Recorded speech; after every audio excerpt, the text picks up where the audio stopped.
Welcome back to the channel. In today's video, I'm going to show you guys how to get the Pence fly filter on Snapchat. And then obviously once you have it on Snapchat, you'll be able to go ahead and save it to your camera roll and then move it over to Instagram or TikTok or any other social media platform.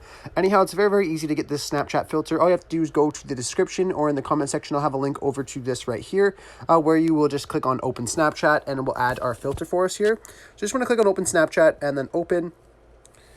And then we'll just give it a second, unlock the filter for 48 hours. And then we can go ahead and use the filter.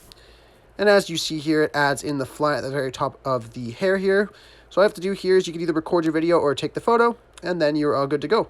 I really hope I was able to help you guys out with showing you guys how to get this filter. If this was helpful, be sure to leave a like on the video and subscribe for more. Thanks for watching.